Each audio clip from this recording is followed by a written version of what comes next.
Hello everyone. At the time of me editing this video before uploading, it is in fact Memorial Day. Something that I didn't really take into consideration how close to Memorial Day it was when I was recording this reaction video, but I felt it best to add a little something here at the beginning to kind of be thankful for.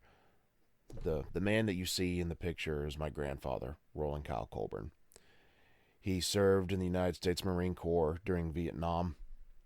I don't know many specifics of his service, but I know that he served after being drafted. I remember he being told that he served in a force recon division. And he was the man in my life that made me want to be a Marine. I myself, and I mention it in this video and in the description of every video relating to Fat Electrician reactions, that I myself never became a Marine. But when the thought originally passed through my mind, it was at his funeral, seeing the Marines perform taps, and then my grandmother being presented the folded cross. In that moment, it inspired me, and unfortunately, I go into details in this reaction, but it ended up not happening, and some of the reasons why it didn't happen. But on this Memorial Day, I want to give thanks to those who served and laid down their lives, as well as those who served and passed on are no longer with us. I'm thankful for the service that my grandfather served. I'm thankful for many, many men and women who came before, who are no longer with us, to celebrate this day in remembrance of others.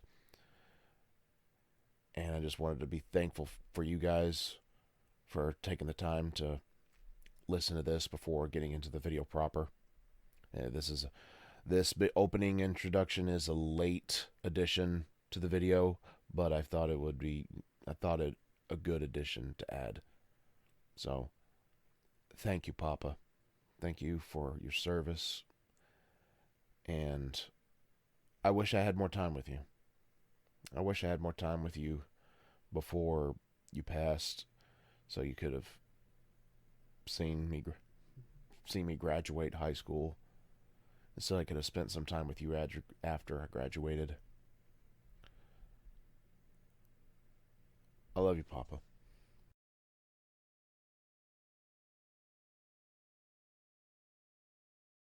How's it flying, guys? Lance Corporal Hawk 30 here. I'm not wasting any more time. This is the third video in a row that I'm reacting to, and the second one relating to Fat Electrician. The first one was a Fat Files video that I was catching up on. Anyways, today's been a catch-up day, and I've got the rare wherewithal to realize, you know what? I've got a little bit of time still. I should have done this earlier when it was cool, not as hot outside, so that I could probably get more done. But yeah, procrastination got a hold on me, yada yada. Yeah, I'm just gonna stop making excuses for why I'm late, because it's not good. Anyways, I'm gonna stop wasting time. 15 Marines versus 3,000, the unstoppable John Basilone. Yeah, after this video, I will only have 6 more videos to catch up on the Fat Electrician's main channel, and then I think as many on the Fat Files channel. But still, at least it's a slow process, because I gotta, like I said, I gotta force myself to get up off my butt to do things like this. So, but anyways, on with the video. I don't know anything about John Basilone. Then again, I don't know anything about most of the figures Fat Electrician covers. So, on to the video. Link to the original video will be in the description. Please make sure you've seen it before you watch my reaction to it. With that out of the way, let's go ahead and go. I'm just going to level with you. I've been making YouTube videos for about 3 years now, and during that time, I've gotten recommendations for hundreds of thousands of different topics to do videos on. Yeah. Some of them I've done, some of them I haven't gotten around to yet, some of them I'll never do because they don't interest me, and then there's another category of topics that I've actively avoided because, to be honest with you, they intimidate me because the stories are that incredible, and I'm worried that I'm not going to do them justice. This is one of those. Wow. Today we're talking about one of the greatest Marines of all time, an undefeated boxer with a 100% knockout rate, and probably the greatest machine gunner to ever live, John Basilone. He is easily one of the most recognizable and renowned warriors in American military history, and for good reason. He has received the Medal of Honor and the Navy Cross, and the only reason he got the Navy Cross is because they quit letting people get the Medal of Honor twice. And we're gonna get to his incredible story right after a word from our sponsor. The missus. Yeah, babe, what's up? Hey, I need a boombox. Okay, I can go get you one. Perfect. All right, I'll go get it now. Love you. Love you. All right, bye. 1 hour later. Okay. Where's that boombox that I asked for? Oh, it's right here. I got it for you. What is this? The boombox. No, I wanted something to play music with. Oh, that kind of boombox. Yeah, I got. Just take that over to the gun drummer's channel, and he'll make music out of it. this instead.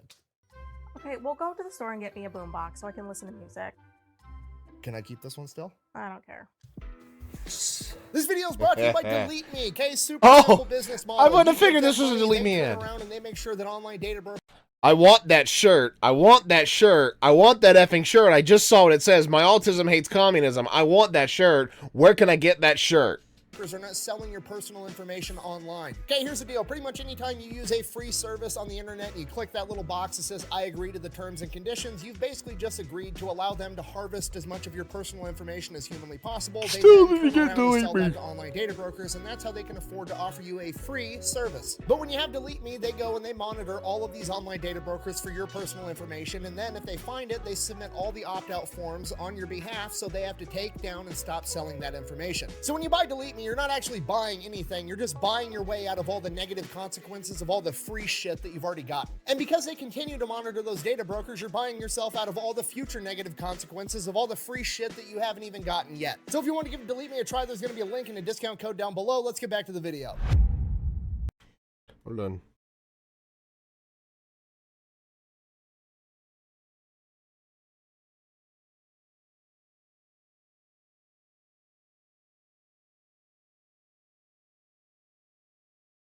I'm pulling it up right now so that I don't forget.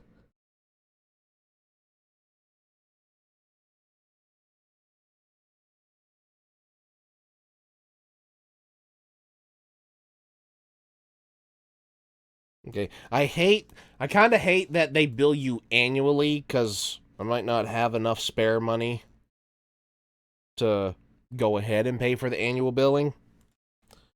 But I've got it tabbed up now. I've got it. I've got it tabbed up now. I've got it tabbed up. So, anyways, chapter 1, John. John Basilone was born on November 4th, 1916 in Buffalo, New York, and spent his entire childhood growing up in Raritan, New Jersey. He was the sixth of 10 children with 2 older brothers, and both of his parents were first-generation immigrants that had just moved here from Italy. And like pretty much all World War II vets that we've ever talked about, he grew up in poverty during the Great Depression. Despite that, his father truly believed that America was the greatest place on earth. It was the land of opportunity, and he instilled that in all of his kids. Growing up with 2 older brothers in New Jersey, John got really tough really quick as a kid. He was extremely stubborn. He rode that line between bravery and stupidity with everything he did, and he was not particularly good at school. He could never pay attention in the classroom, but he excelled at anything athletic, and he never shied away from a fight. When he was 7 years old, he famously decided that he was going to make a 1,000-pound bull that had nearly killed 3 grown men previously his pet. It's a bold strategy, Cotton. Oh, that's a what?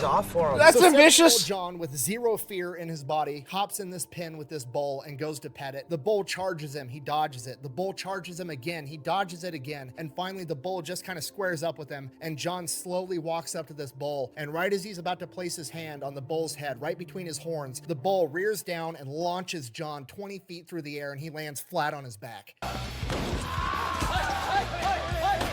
Luckily, John makes it out of the pen okay. Needless to say, that bull did not become his pet, but it goes to show that he is either gifted with an extreme amount of bravery or stupidity, and only time is going to tell which one it is. Now, around this same point, John and his brothers end up going to the local movie theater, and they watch a movie about a boxer. And this movie inspires John and his 2 older brothers to all want to become boxers, but the problem is there's no boxing gym in Raritan. He can't afford any boxing equipment, so the 3 brothers just start trying to mimic the training from the movie. They all start jumping rope. The problem is they don't have jump rope, ropes and they can't afford it. So they start jumping rope with a clothesline. They started chopping wood with an old rusty axe they found. They start doing focus mitt drills with their bare hands because they can't afford any equipment. And this goes on for the rest of his childhood. Academically, John struggles in the classroom, and at school, he's not very popular either. And it's not that he's dumb. He can do everything. He can read, he can write, he can do math. He just can't stand sitting there for 6 to 8 hours a day looking at a chalkboard with some teacher droning on. He would zone out, and then next thing he knows, the bell would ring and class would be over, and he didn't pay attention to any of it. Because of this, after he graduates from 8th grade, he informs his parents that he is not going to be attending high school, and he's going to go out and get a job and start contributing to the family. Because he's 14 at the time, there's not a whole lot of jobs that he can do, so he gets the first one he can get his hands on, and that is being a caddy at the local golf course. And at first, John absolutely loves it. He's outside, he's moving around, he's earning money to help his family. What changed? All these rich businessmen are giving him these huge tips because he does such a great job. And when he's not hauling golf clubs, he's hanging out at the golf course clubhouse with all these rich businessmen, and they end up teaching him how to gamble, and he gets really good at that, and he starts making money doing that too.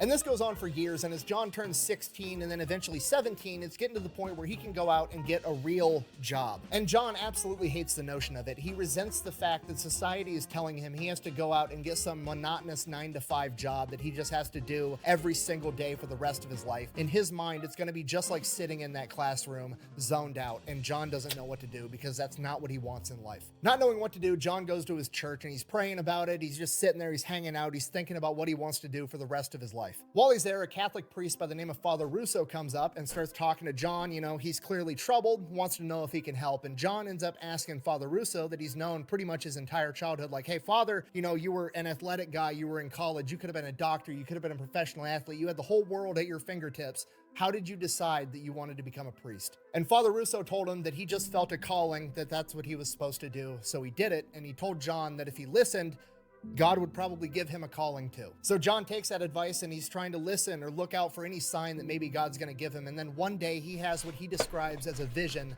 that he's supposed to become a warrior. And because of this, John joins the United States Army in 1934. Now, the problem is John...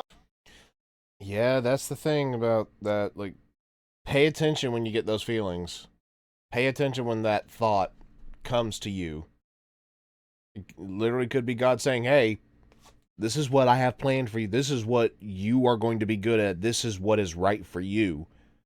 Like, this is the best place for you. This is where you will make the most difference. This is where you'll be the most fulfilled. This is where, this is what you need to do.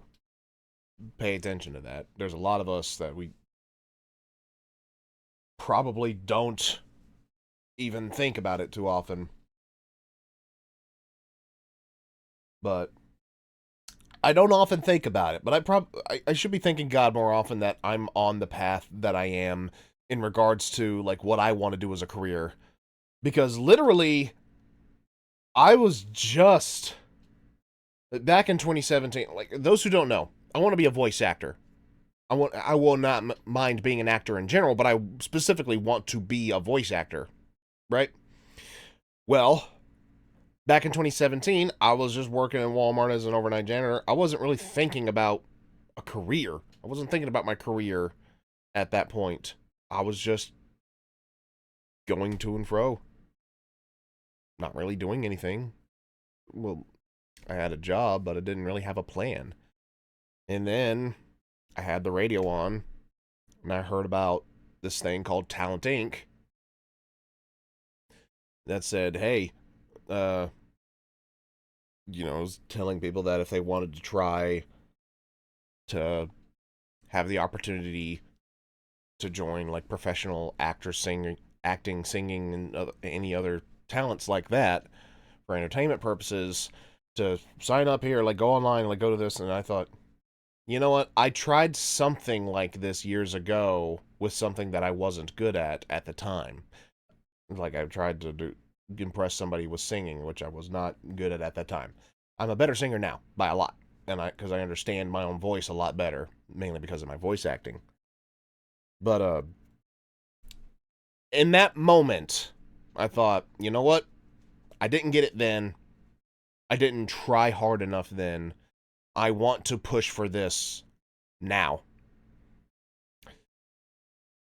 And I signed up. I got the opportunity to join that talent agency, to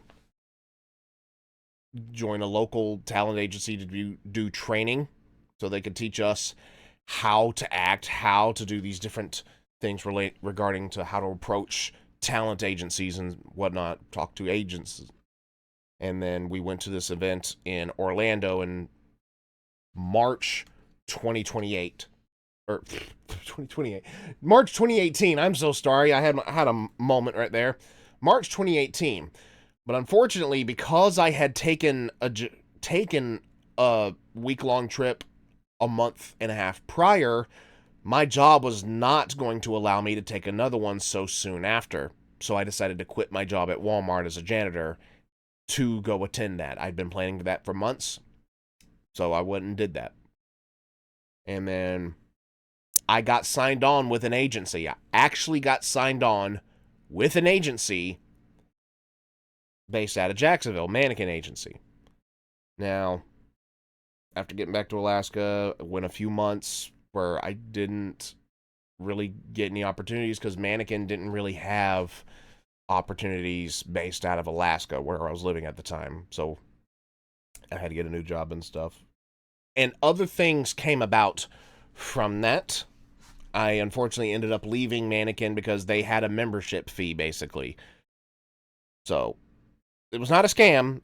Mannequin is a legit talent agency based out of Jacksonville, Florida, but I just could not afford to keep doing that and not get anything out of it because of where I was living. Me living where I'm at now, I'm closer to these opportunities, but me having the job that I have now prevents me from being able to partake in those opportunities the way I would like to. However, at the same time, I have now joined couple of different YouTube channels that do fan dubbings and the voice acting stuff. And I've been asked to sing somebody's song for them when they are ready to record. And I've been cast in a video game. So there are moments, there have been ups and downs with me wanting this dream and not much progress, but I feel that it's my calling to eventually make it. Like at some point, I will make it. And the people that I'm working with, they're slowly working on things to, get other projects up and running. So I am hopeful, and I think eventually I'll be able to do something with this. And if I hadn't been listening to the radio that day, if I hadn't turned it to the station that I did and just listened, I might not have had that urge again. I don't know where I would be right now. And I think that was probably God pointing out to me and say, hey, you've got this drive in you, you've got this spark in you that you need to focus it. So, tangent done. Back to the video. John doesn't really know what he wants to do in the army, but he knows that his calling is to be a warrior, so he wants to be the biggest, baddest, most untouchable warrior on the battlefield, which is obviously being inside of a tank. Best job I ever had. The problem is that John thinks that being cooped up inside of a tank is going to be just like sitting inside that classroom, and he absolutely hates the notion. He wants to be outside, moving around, doing things that are physical, so he picks the next best thing on the battlefield, a machine gun. And this suits John for multiple reasons. One, he's kind of a bigger guy by the standards of the day, right? He's 5'9", but he's 185 pounds with almost no fat on him. And on top of that, he's been doing nothing but lugging around golf clubs for the past 4 years, giving him a ton of stamina, which is good news because he's going to need it, because the machine gun back in 1934 was the Browning 1917, which was a fucking machine gun that required 7 quarts of water to cool the barrel down. Between the gun and the tripod, the entire thing is 103 pounds, not including the ammunition. And John is absolutely obsessed with this gun. He knows absolutely everything about it. He knows where to place it on a battlefield, how to set it up, how to clear every different type of malfunction. They have competitions on how to disassemble and reassemble it and run a functions check completely blindfolded, and John wins those competitions every single time. Wow. Manila John, this is where the boxing comes in. John gets shipped out to the Philippines, and he spends the next 3 years there between 1934 and 1937, and it kind of fucking sucks the entire time. Now, at this point in time, the geopolitical climate is absolutely heating up, and war could break out, and if that war breaks out, John is obviously here to defend the Philippines. And as far as John can tell, if war should break out, the Army's only plan is to have all of its troops retreat to a tiny island called Corregidor and try to hold that. Now, this is extremely disheartening to the point that it pisses John off, because remember, he's here to be a warrior. That's his higher calling in life. And now he's over here in the Philippines. It's hot. Everything's fucking wet all the time. There's fucking bugs everywhere. He's getting malaria. Everybody miserable. else is getting malaria. And he's sitting here just suffering, basically waiting for war to break out. And then when the war does break out, the first thing they're going to do is retreat. That's not what he signed up for. So this bothers John all the way down to his core the entire time that he's there. Despite that, he tries to make the best of it, which is really hard at times because it's very clear to John that the army either doesn't give a fuck about him or just doesn't have the funding to take care of him the right way, because they have basically nothing while they're there. They're living in these tiny little huts. So he joins the very Marines. Little supplies. They're I saw literally him having to eat goat half the USMC time, on his which shirt John in that said picture. was absolutely disgusting. And on top of that, John absolutely hates the rainy season in the tropics because he cannot stand the wool army socks when they get wet on his feet. It drives him absolutely insane. It bothers him so much that it becomes a well-known thing in his unit that when you're gambling against John Basilone, he is willing to accept dry cotton socks as currency to gamble with when you play against him. Which is pretty much all he does the entire time that he's there. He's either sleeping, drinking, gambling, or trying to bang the locals like everybody else. He actually ends up falling in love with a local woman by the name of Lolita that he describes as the most beautiful woman in the world. So much so that he actually gets her name tattooed on him. The constant drinking and gambling gets old after a little while, so he decides that he's going to start training to box again. So he gets back to running, jumping rope, starts sparring with any other army guy that's willing to spar with him, and then eventually he ends up taking his first fight in the army for boxing. Takes his first match, goes in there, knocks the guy out in the first round, takes another match, knocks him out too. After a little while, he is the best boxer in his unit, and then he goes and competes, becomes the best boxer in the army, and then he goes, competes again, knocking out the Navy's champion, becoming the best boxer in the U.S. military. Around this point in time, he ends up getting the nickname Manila John and all. Manila because of where he's stationed at, I'm guessing. I'm trying to think of something to add, so I'm not just standing here just watching the whole time. I don't really have that much to add right now, but I can't imagine what he was saying about it, John being miserable. I'd be miserable too. I grew up in Alaska. I'm from down here in Georgia originally, but I did not grow up here. My first few years were here, but most of my life was spent in Alaska, where it actually gets cold and is not humid like Georgia year-round. There's very mild humidity where I lived in Alaska compared to down here in Georgia. It's a lot drier. So it is... Look, I'm bearing with it so that I can live with so I can spend time with family. You know, that's my main reason for being back down here in Georgia, is to be here for my family. Spend time with them when I get a chance. My niece and sister and sisters, my dad. Getting the chance to see aunts and uncles from time to time. You know, that's why I'm down here. But if I didn't have that, I'd be back in Alaska. Just being 110% honest, I would be back in Alaska if I did not have that to keep me down here in Georgia. Just,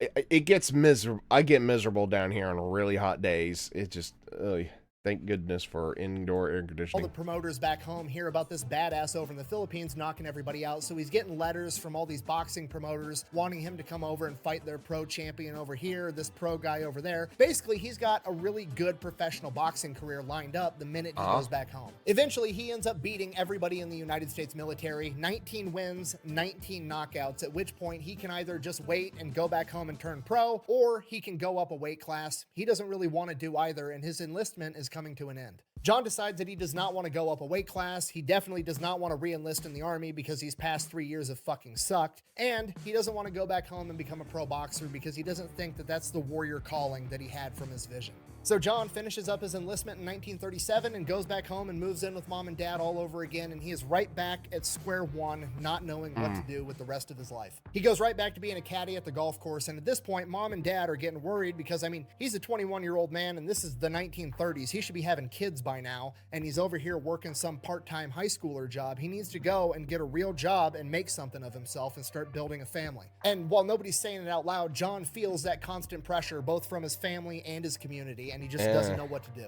So he basically just goes back to what he was doing in the Philippines, right? He's carrying golf clubs during the day, he's gambling, he's drinking, and he is fucking everything that moves. You gotta realize, he's the 21-year-old Army veteran that just got back from the military. He's 185 pounds, built like a brick shit house with 19 knockouts. He's Just seen nothing. as a very eligible bachelor by all the young ladies in town. So he's doing stuff with them. He's even banging the old widow that runs the flower shop down the street. I'm not kidding. So that's going on for a while. Then okay, eventually his dad confronts him like, Johnny, what the fuck are you doing with your life? You need to get your shit together. So John is like, I know.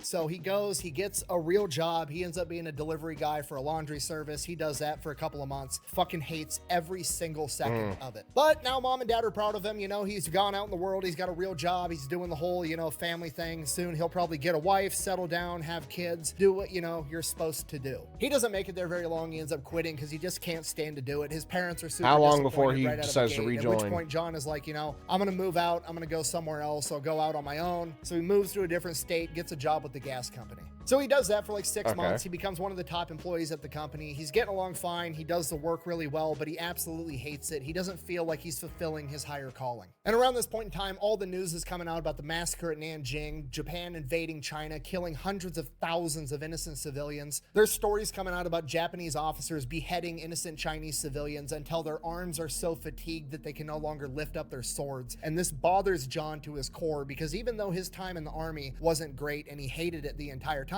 he still considered himself a professional and did not understand why another professional military would do that to innocent civilians. And with this, John has his second vision, basically a more clear version of his first vision. He is supposed to be a warrior, but he is supposed to fight the Japanese. And with this, he decides that he's going to re-enlist in the United States military, but this time he's not going with the Army. He told his mother, and I quote, "The Army's too soft, Ma. I'm going with the Marines."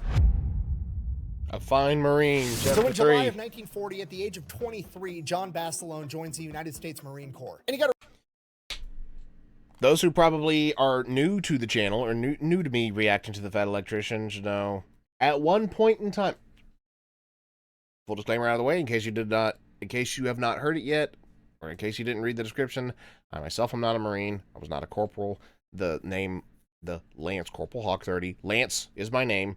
The rest of the username is my short time in high school football. Corporal was one of the nicknames a coach gave me. I've always been upfront about that. I'm never going to try to claim to be otherwise. But my grandfather actually was a corporal in the U.S. Marine Corps. So if I were to join any of the branches of the armed service, it would have been that if I'd have had the choice.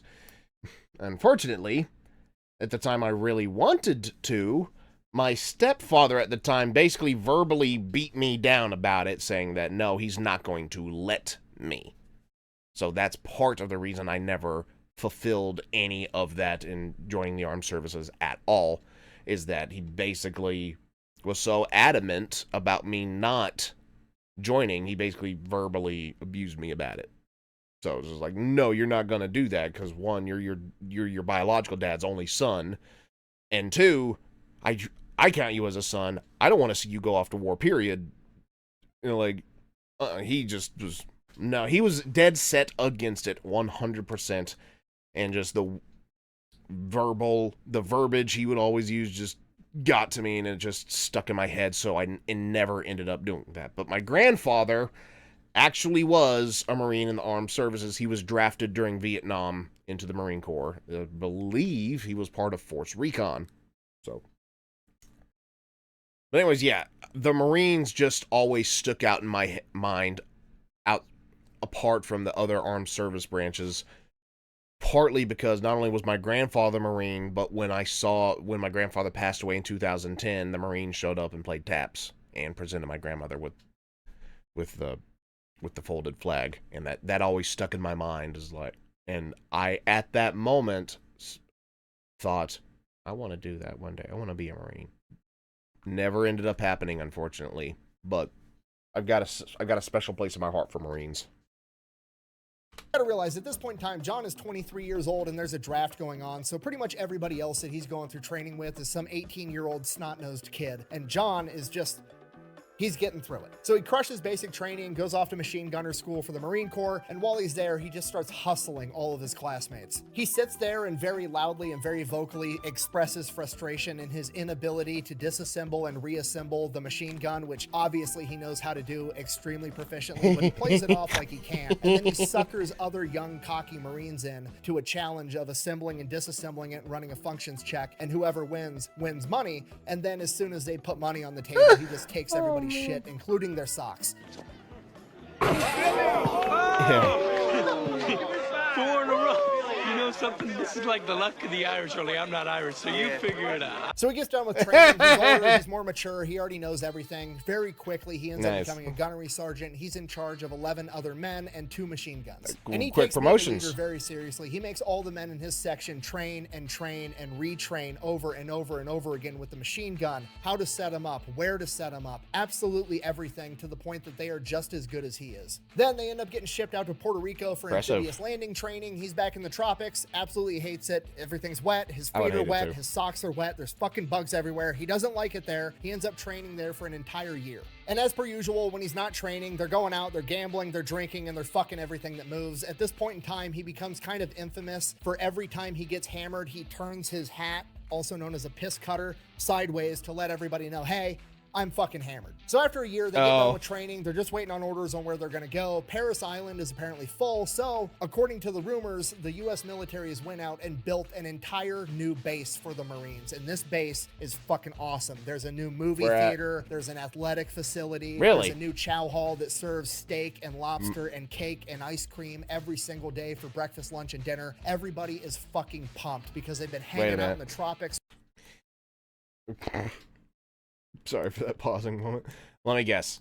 It's just to sucker them into wanting to go. It's not actually like it's being promoted as. Where it sucks, basically living in tents, and now they're finally gonna go and get appreciated for the elite fighting unit that they are. So they get shipped out, they travel, they make it all the way to New River, North Carolina, where the new base is, and they get there.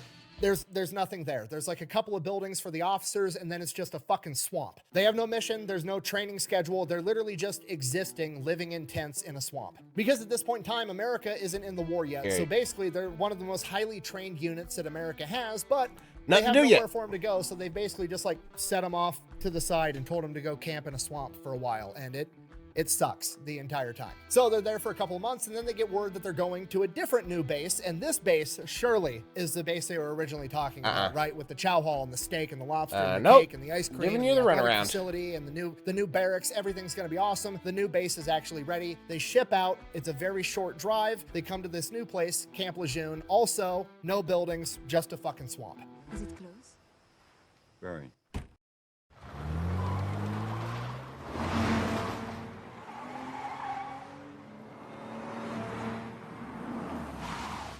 So now, yeah, Camp Lejeune, where all that water problems were during that one period of time. My grandfather was stationed at Camp Lejeune during that unfortunate time period where all the lawsuits stem from. So morale amongst the men is at an all-time low. It absolutely sucks. John is trying to do everything he can to keep spirits up. He makes it standard practice that everybody under his command is going to learn boxing. He's going out, he's teaching his men how to box. The circus in town actually donates their old tent, and they set it up, and that becomes their new, like, Madison Square Garden. He's hosting fights. Boxing is, like, the only thing they have. But John doesn't really have any interest in boxing himself, and after the word got out that he's Manila John with 19 knockouts, not a lot of people wanted to box him anyways, so it works out. But there has been several occasions where a card game went wrong and he got into a fight and knocked a couple of people out. And then they get a new commander that apparently is a badass, and one of the first things this commander does is calls John Basilone into his office. Okay, this cannot be good. John is nervous. This guy is allegedly a hard ass. He's supposedly one of the most decorated men in the U.S. military at this point in time. He's got 2 Navy Crosses. He's already served in Nicaragua. He served in the Banana Wars, and now John has to go talk to him, and he doesn't know why. So John walks in. First question, who? Second question, Banana Wars. I don't think we're going to be getting a lot of info on that in this video, but Banana Wars?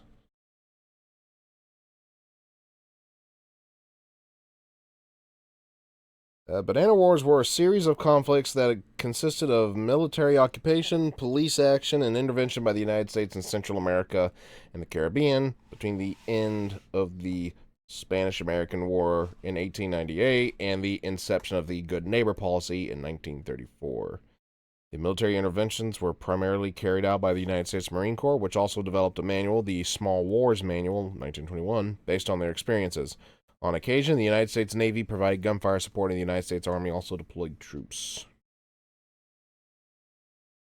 Objective: to enforce American and private interests in Central America and the Caribbean.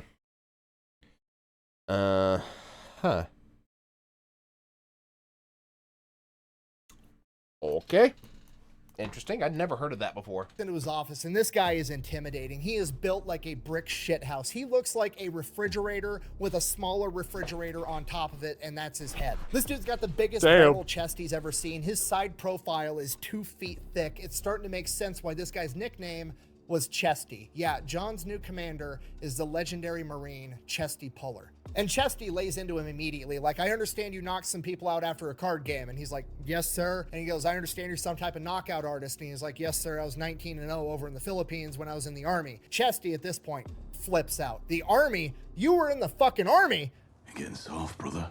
Now, obviously, I'm paraphrasing a little bit, but this conversation went something along the lines of, why don't you explain to me why I would let somebody softened by the United States Army lead my Marines into combat? I have heard nothing but bad things about you, John. You are a gambling womanizer that would sleep with 2 women at a time if you could afford it. At which point, John responds, and I quote, even when I can't afford it, sir. At which point, Chesty cracks a smile and says, God damn it, you're going to make a fine Marine. Pull up a seat. They have a cigar together and start drinking. And then Chesty has John tell him all about the Philippines. Yeah, John Basilone is now homies with the most decorated Marine of all time. Wow. Of all time? Shortly after this, Japan... Hold on. Most decorated Marine of all time. Hold on. I don't think he's going to go into Chesty Puller. That's it.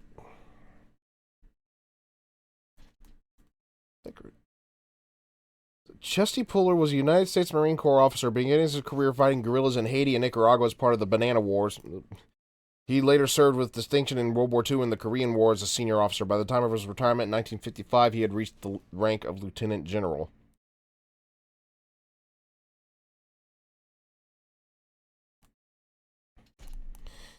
Awards. 5 Navy Crosses?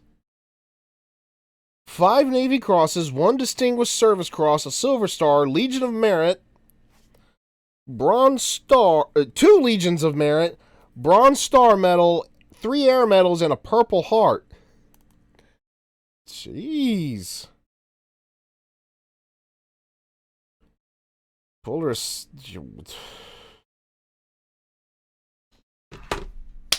Jeez, and that's the man in charge of this guy. Japan attacks Pearl Harbor. They've committed the cardinal sin. They've fucked with America's boats. The boats. It's always the boats. At this point in time, John's unit is one of the most highly trained units in the United States military, and they are immediately shipped out to Samoa on their way to the Pacific for more training. They spend about 4 months there. They train a bunch on amphibious landings, but they also train on jungle warfare, trying to focus in on what they know the Japanese like to do. They know that the Japanese like night fighting, so they get a bunch of nighttime combat training, and then they know that the Japanese also like to infiltrate behind enemy lines and pretend to be one of your guys and then murder you in your sleep. So they develop a new system on how to make sure that somebody out in the darkness is actually one of your guys. Now, the tricky part is you need to make sure that both members in this communication are both on the same page and they both know that they're not going towards an enemy. So you're going to shout out one word and they're going to respond back with another word that's the password. And the words that they choose are weather and clear, because apparently you can't say those words with a Japanese accent. Clear? Clear? Clear, clear. Freaking Eli! Does Eli and the gang start getting involved with the videos from here out? I hope so, because that's hilarious. Hold on, I gotta start that back over. Hold on. They get done training. Clear? Clear, clear. Clear, clear, clear. So they get done training, then they're just told to board a ship. They're not even telling them where they're going. They get out to sea after like 2 days once it's no longer a security issue, and they tell everybody over the loudspeakers, we're headed to Guadalcanal in the Pacific. There's an airfield there that we have to take and defend. Now, John is going to kind of be in the second wave. He is not there when the Marines make their first landing on Guadalcanal on August 7th, 1942. Now, those Marines experience very little resistance at first, and then 2 days later on August 9th, the Japanese Navy rolls in on the naval detachment that had dropped off the Marines, and they attack them at night and catch them completely off guard, and they end up sinking 4 American cruisers, and the entire naval detachment is forced to retreat, stranding the Marines on Guadalcanal. So for about that first week, the Japanese Navy just shells the Marines with naval gunfire and then tries to starve them out. The first major battle is on August 20th at the Tenaru River when 800 Marines go toe-to-toe with 900 Japanese, killing 800 Japanese and only losing 44 Marines in return. After this, the Japanese realize 2 things. A, they're going to have to up their game if they want to go toe-to-toe with the Marines. And B, Henderson Airfield is apparently very important to the United States war effort, and they have to take it back no matter what. Henderson Airfield has a ridge right next to it today that's known as Edson's Ridge because it was defended on September 12th by Edson's Raiders. Edson's Raiders is comprised of 840 Marines the high ground toe-to-toe with 3,000 Japanese soldiers led into battle by Major General Kiyotake Kawaguchi. Utilizing the high ground and effective machine gun fire, Edson's Raiders absolutely crushed Kawaguchi's men. Over the course of 3 days, the Marines lost 31 men and killed over 600 Japanese soldiers and wounded at least 600 more. To the Japanese, this was considered the first major defeat of their ground forces in over 2,000 years and brought immeasurable shame to that chain of command. Shame! Kawaguchi is immediately relieved of command, and his boss, General Hayotake, takes control, and it becomes his life's mission to win back Henderson Airfield to restore his honor. By August 18th, the United States Navy is able to punch through, and John and the rest of the 7th Marines show up to reinforce the Marines on Guadalcanal. Over the course of the coming days, they offload all of the 7th Marines onto Guadalcanal, but on September 23rd, before all of the Marines have disembarked from their ships, they get ambushed at the Medicao River. Chesty Puller, hearing that some of his men are cut off and surrounded, commandeers the United States naval destroyer, the USS Ballard, takes it under his command, gets it as close as he can to their position, and calls in the naval gunfire on the enemy himself. He then loads up all the landing vessels that he has with as many Marines as he possibly can and begins leading them into the fight to save his men. And Chesty is right there leading from the very first Higgins boat, and it gets so bad from enemy gunfire coming in on these Higgins boats that the naval coxswain, the pilot of the ship, goes and starts turning the boat around, and all the other boats are going to start following, at which point Chesty orders him to keep going, and he fights him on it, and Chesty pulls out his Colt 45 and says that he will shoot him himself if he doesn't steer that fucking boat to that beach. Chesty lands, goes out, saves his men, and to be clear, John wasn't there during the actual battle, but he saw all of this unfold. He heard about it, and it reinforced everything that he thought and knew in his heart, that if he wanted to be a good leader, he had to lead from the front and be willing to risk himself for his men. So all the Marines get out on Guadalcanal. The biggest objective in the war right now is defending Henderson Airfield. This is the most important stretch of land on the planet at this point in time. So John and his 11 men are set up on this ridge right outside Henderson Airfield. They have 2 foxholes, 1 machine gun team in each, and they are covering a 2,500-yard span of the Marine front line, and they absolutely cannot allow the Japanese to get past it. And to think, even at this point, the prior defenses that were had were just already were defending it like the Dickens. Just mowing down Japanese to the point that the man in charge of that Japanese assault got kicked to the side to be replaced by his commander. And now we've got the main character of this video showing up.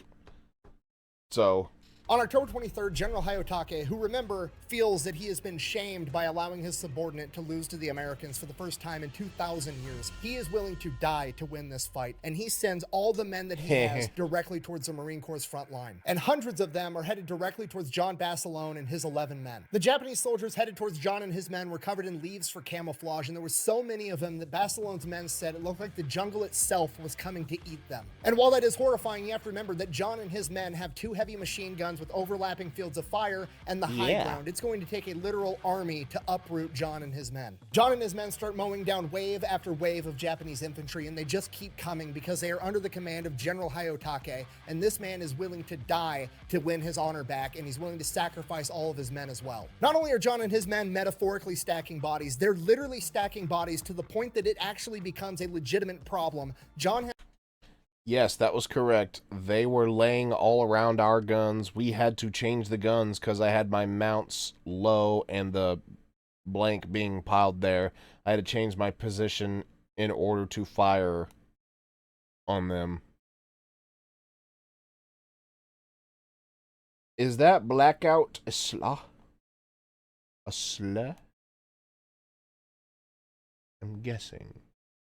Has to get out of the foxhole and push over piles of dead corpses because they're beginning to obstruct the view from his machine gun positions. They fight for hours, mowing down wave after wave of enemy, and by the end of the first day, John has lost 4 men and killed who knows how many Japanese in return. On the second day, they still weren't able to get past Basilone and his men, but they were able to punch through the Marine Corps line on John's right flank, and they surrounded John and his men. Okay, so at this point, on one hand, this is a horrible situation to be in, but on the other hand, this is exactly the type of shit Marines are into, okay? This is what they call a target-rich environment. And now that they're surrounded, the enemy doesn't have anywhere else to go but to fight them. This is exactly what they want. The only problem now is that the rest of the force is cut off from him, so he can't get any more ammunition or water for the guns. And to make things worse, he's been fighting for so long, his fucking wool socks are wet. So at this point, John's like, fuck it, I'm gonna go get the ammo myself. He takes off his boots, he takes off his wet wool socks, grabs a machete and his Colt 45 1911, and takes off through enemy lines to go get more ammunition and water for his men. John not only makes it the through friggin' beast barefoot, he actually gets more ammo, more barrels, and more water for the guns, and makes it back to his men. And over the course of the next day, he does this 2 more times. John and his men continuing to fight the entire time, mowing down scores of enemy soldiers. But slowly, John starts losing more and more men. First it was 4, and then 2 more, and then he's lost 8 men, and then suddenly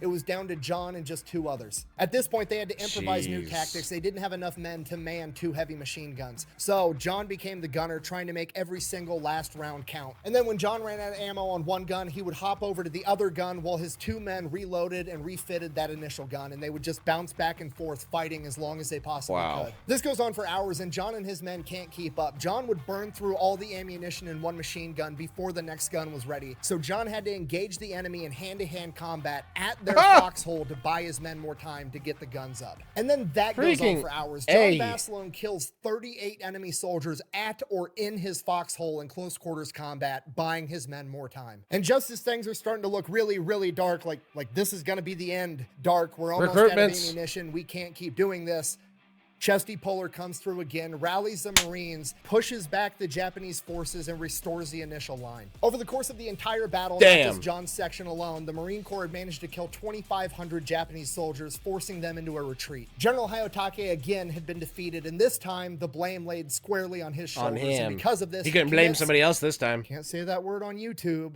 Squarely on his shoulders, and because of this, he commits. Can't say that word on YouTube. Anyways, by the time reinforcements get to Basilone and his men, there is dead dudes absolutely everywhere. There's 38 of them in or around the foxhole. All of those kills were credited to Basilone in close quarters combat, and his fields of fire look like the most aerodynamic mass grave you've ever seen. There was so many they quit counting after 150. For the next 18 days, the Marines launched counterattacks, chasing the retreating Japanese forces all over Guadalcanal before eventually kicking them off the island altogether. But the fight's not over yet. The Japanese are going to come back, and they're going to come back with everything they absolutely have. Off the coast of Guadalcanal is a bunch of Japanese battleships, and they are there to secure a route for more Japanese soldiers to make it onto the beach through landing craft. But this time, the U.S. Navy is going to surprise them in the middle of the night. There's this crazy battleship commander by the name of Willis Lee, a.k.a. Ching Lee, a 5-time Olympic gold medalist sharpshooter and tactical genius. I remember his video about Ching Lee. I was not able to react to it as I started doing reactions to the Fat Electrician content after that video came out. But I know the story of Ching Lee, so like, yeah, we got one of these badasses coming in. That has just pioneered and perfected the method of using radar to find targets for naval gunfire, giving them an unprecedented advantage at night fighting. On the night of November 14th, he engages a Japanese battleship detachment with his ship, the USS Washington, sinking their flagship, the IJN Kirishima. This forces the rest of the Japanese naval detachment to retreat, squashing any hope of Japanese reinforcements hitting the beach, effectively securing the island and turning the entire tide of the war in the Pacific. It's like, oh, they just screwed us. Oh, sorry, you soldiers. You are on your own. Bye. Smile and wave. By January 1st, 1943, John and the rest of the 7th Marines were sent to Melbourne, Australia to recover from months of intense combat. And Yeah. once the Marines get there, it turns into Needed one R&R. gigantic party because now the people of Australia have been living under the worry that the Japanese were going to invade them next. And now they're tucking their tail and they're running from the Marine Corps and the United States Navy. The Marines are heroes to every single person in Australia. The Australians were so grateful to the Marines, it said that there wasn't a single bar or home in Australia that wasn't open to a United States Marine. And they couldn't pay for one of their own drinks even if they wanted to. For an entire month, John Basilone is wearing his piss cutter sideways, absolutely hammered. And then one day he wakes up at like noon, probably still half drunk, feels like he's been hit by a What truck, happened? and his arm is just absolutely on fire. So he sits up out of bed, he looks over at his arm is just all bandaged up, and he has no idea why or what happened. And he's like worried that he like did something stupid, That he drunk? jumped off a roof, broke his arm, something happened. He doesn't really know. Regardless of what happened or how hurt he is, he can't really do anything about it, and he's starving, and he can do something about that, so he doesn't even bother to look at his arm or see what's underneath that bandage. He just staggers out of the barracks and goes to the chow hall. So he's in the chow hall getting food, and another Marine comes up to him and is like, yeah, death or dishonor, right? And John Basilone's like, what? He goes, your tattoo that you got last night. Everybody was watching and cheering. And he's like, and he looks underneath the bandage, and he's now got a gigantic tattoo on his arm that says death or dishonor. Now at this point, John is like partially relieved that he's not severely injured, but on the other hand, he's like, man, I got so hammered I got a tattoo and didn't even know it. Maybe I should tone it down just a little. Which works out because by this point in time, the party's kind of dying down. The Marines go into this like recovery type mode. They're kind of like out in the woods, living in barracks and tents, and they're just kind of hanging out until they get more orders. So that's fine. That's great. That's wonderful. The only annoying thing that's really going on at this point in time is in Australia, there's this fucking bird that's got the most obnoxious call on the planet, and it's called a kookaburra.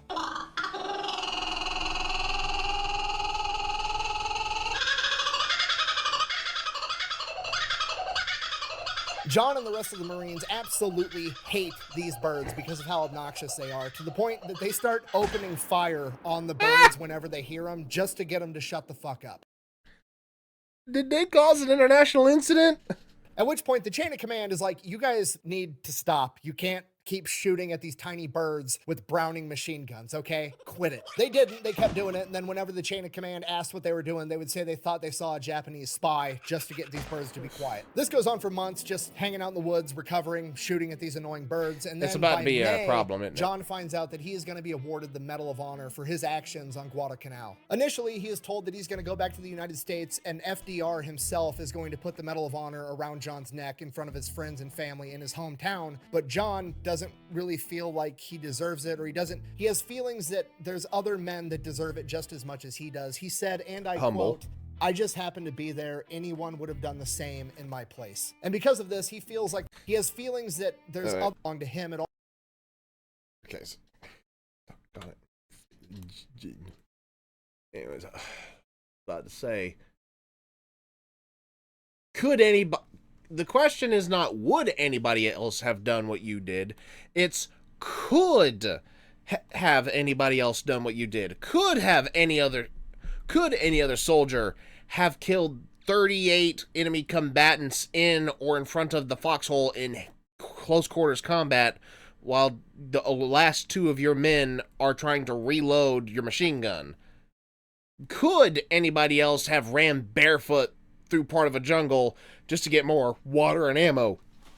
I don't think anybody could have. So that's why you were the one getting it. Deserve it just as much as he does. He said, and I quote, I just happened to be there. Anyone would have done the same in my place. And because of this, he feels like that Medal of Honor doesn't just belong to him, it also belongs to his men. So he actually opted to have the Medal of Honor ceremony in Australia on May 21st with his men present. And at this point, the Marine Corps realizes they have a unique opportunity. They've got John Basilone, this young, good-looking, 185-pound brick shithouse of a Marine that's got 19 knockouts in boxing and the Medal of Honor around his neck. And they ship him back home, and he's going to be doing war bond tours to raise money for the war. For the next month, John gets paraded around the United States with the goal of raising $15 billion in war bonds, and in less than 30 days, he raises $19 billion. And John Basilone hates absolutely every second of it. He did not want to leave his men, and he definitely does not want to get paraded around the United States giving talks and speeches. It reminds him of being in school, having to go up in front of the class, and he absolutely hates school. He just grits his teeth and bears through it, trying to do the right thing. And then eventually, after he raises all this money and the war bond tour is over, he he asks to get shipped back out to rejoin his men.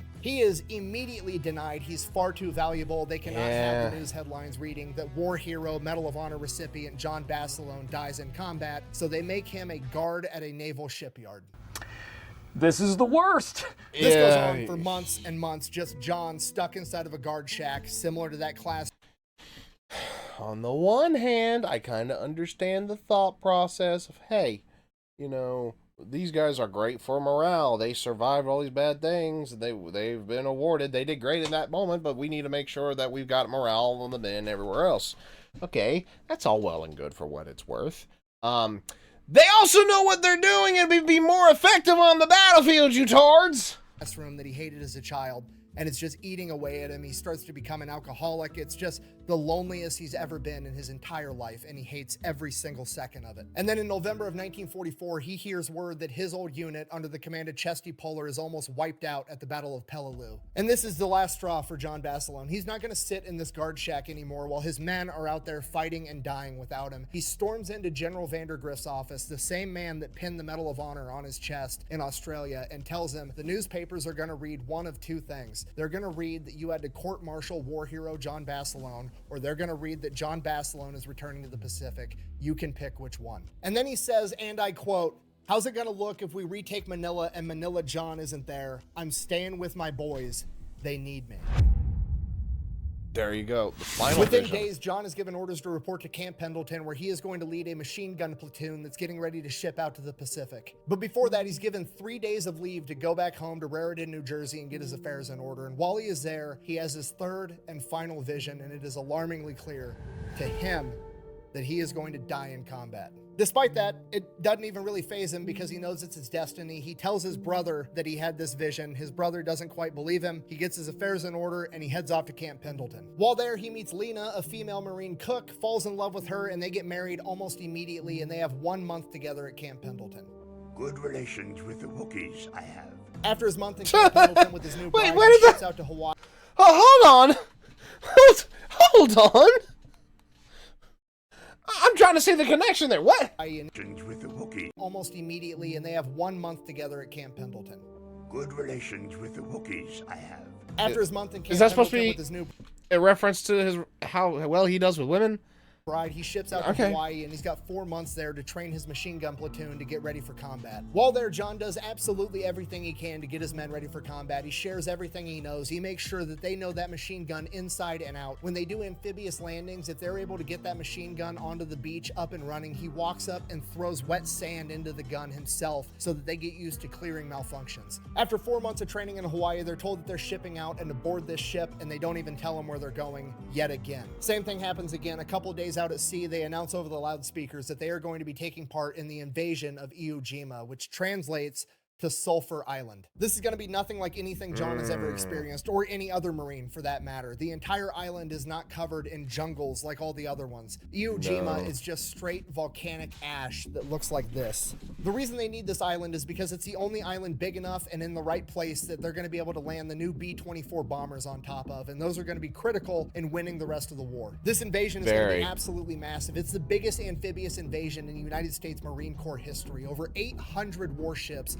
250,000 men, and 70,000 Marines. John and his men are going to be landing on Red Beach too, and as the first wave lands on Red Beach, nothing really happens. There's a little bit of enemy sniper fire here and there, but there wasn't artillery, there wasn't mortars, they weren't opening up on them with machine guns while they were in the Higgins boats, and as soon as they get on the beach, there's nothing there either. So the Marines just kind of lay down and get low, trying to not be an easy target for a sniper, and then the second wave lands, and then the third, and then John's on the beach with his men on Red Beach too, and he looks out and just sees clustered Marines laying along this beach on volcanic ash that you can't dig into, and he has the oh fuck moment, and he realizes what's about to happen. The Japanese absolutely have every square inch of this beach sighted in with mortars and artillery, and there's pillboxes and bunkhouses off in the distance that are probably concealed, and you just can't see them yet. Chuck Tatum, one of John Basilone's men, was laying down at the time, and he said that everybody had this feeling of like, maybe this is going to be an easy day. Maybe the Japanese got scared and they fled and retreated already out of the gate, and they we've were already waiting for won. easy And then he targets. hears John Basilone start screaming, "Get the fuck up and start moving up the beach or you're gonna die," as he literally starts kicking Marines in the ass and dragging them up by their collars and ordering them to push forward. And as soon as that happens, the Japanese open up with mortars, artillery, and the pillboxes unconceal themselves and start mowing down Marines with machine gun fire. There's nothing he can do about the mortars or artillery, but maybe John can do something about these pillboxes and the machine gun fire. There's one big Japanese bunkhouse up ahead that's mowing down Marines with its machine gun. John orders his men to get their machine guns up and start returning fire into the window holes of this bunkhouse. Once his men start laying down suppressing fire, hopefully keeping the Japanese from aiming their guns effectively, Imagine how much worse it would have been if John didn't have that feeling. If John didn't have that understanding, oh, this is what's about to happen. I need to do what I can in the short amount of time I have to make sure it doesn't get as bad as it does. Nothing short of God in that moment. John goes, he finds a demolition guy and a flamethrower, and he orders them to walk right up the machine gun's field of fire, right next to the bullets whizzing past him. It seems sketchy, but is literally the safest place to be right now. As soon as the demo man and the flamethrower almost make it to the window on the bunkhouse, John steps over his gunner, unhooks the machine gun from the tripod, grabs it by the handle around the barrel, effectively known as a Basilone bail after this, yells at his man to grab the ammunition, and starts running up the beach as the demo man throws a satchel charge into the window and the flamethrower starts hitting all the windows with his flamethrower. John runs all the way up the beach. He runs up the hill that this bunkhouse is built into, and once he gets to the top of the hill, while holding the gun in his hands, he mows down all the Japanese running out the backside of the bunkhouse. At the top of the hill, John can see the airfield they need to take off in the distance, so he gets his machine gunner set up, gets the men that he has set up in a defensive position, and goes back down the beach to get the rest of his men, just like his mentor Chesty Puller would. He makes it back to the base of the beach, he gets all of his men, and they start making their way up the beach to secure this position. And then suddenly, John and 5 of his men are hit with a mortar, killing all of them. John Basilone is credited with saving dozens, if not hundreds of Marines with his actions on the beach that day. For this, he was nominated for a second Medal of Honor, but by this point in time, it had become common practice to never award the Medal of Honor twice.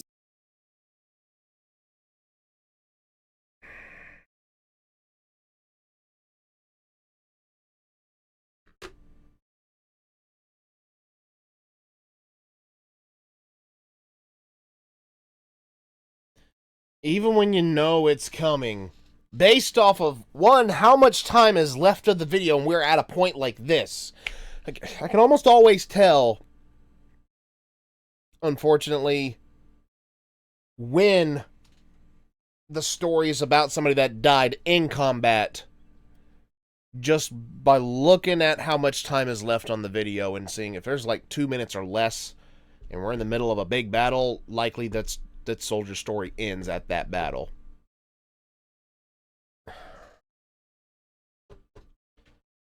But then again, on the other hand as well, John also saw that he would die. This is God letting him know, hey, this is what's going to happen. But John, being the person he is, accepts his fate and just knows he has to do what he can. Like he just said. If not hundreds of Marines with his actions on the beach that day. For this, he was nominated for a second Medal of Honor, but by this point in time, it had become common practice to never award the Medal of Honor twice. So he was posthumously awarded a Navy Cross and a Purple Heart, becoming one of the most decorated Marines of all time. And many of the Marines that he saved that day would go on to take Iwo Jima and ultimately win World War II. And that is the story of John Basilone, Manila John, the greatest machine gunner to ever live. Thank you for watching. Best way to support the channel is go buy some merch over at thefatelectrician.com. Whack bang out. Before he makes his final point, I can see why at the beginning of the video he said that this is one of those videos that's in the category of he puts it off so long because he's not sure he can do it justice. I think you did this story justice.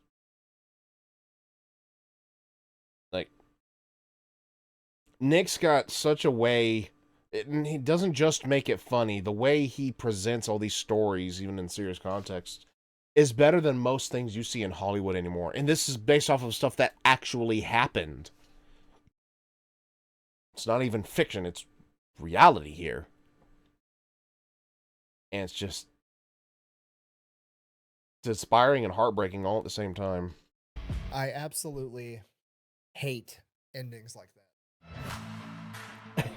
I do too, man. Oh, we still got... oh. Give me the hand wave. Sergeant, can you tell us something about how you happened to get this medal? You must have mowed them down. Yes, sir. I was in a good outfit with good men. I just happened to be there, and any man would have done the same in my place. Spoken just like a Marine. Can you tell us, Sergeant, something about how you happened to get this Congressional Medal of Honor? Yes, sir. I was in a good outfit with good men. I just happened to be there, and anyone would have done the same in my place. Spoken just like a Marine. Sergeant, where does your old man come from? My father comes from Naples. You could tell he was not comfortable. You could tell he was not comfortable doing that. Just... my father...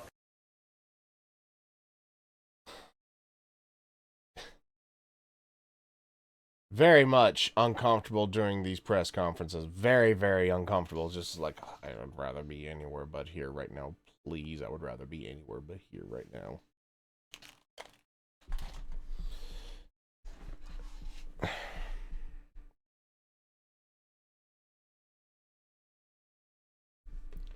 Like I said, I agree with Nick. I hate when these stories end like this. You hear someone who's so unstoppable, John Basilone. You hear about his whole story, how he saved so many men, picked up one of the heavy machine guns, and was mowing down enemies as they were trying to escape these pillboxes, only for an artillery strike to take them out.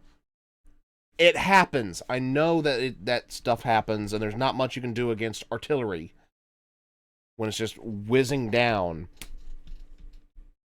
But it does not stop you from, feeling that, oh, man, and we're just a few months away from the war ending. But with battles like Iwo Jima, there were so many men that probably had made a difference up to that point who just were not able to see past it, weren't able to make it past it because they unfortunately died. And John Basilone was one of those. They don't make them like they used to. They really don't. Oh, I'm depressed now. I'm down. So I'm going to wrap up this video here. And of course, the last video I react to today had to end on a depressing note, but is what it is. So while I leave these last few seconds, just leave this man's face up on the screen so we can honor our hero. What did you guys think? Let me know in the comments down below. Like if you enjoyed. Comment what your favorite part of this reaction was. Subscribe if you're new. And tap the bell to get notified when I upload videos so you don't miss any reactions, gameplay, or otherwise from me. Also, go check out my Discord. Link is in the description. Come join me. We'll talk. Post memes, songs, videos, artwork. You can promote your own stuff and just have some fun. This is Lance Corbalhawk 30, signing off.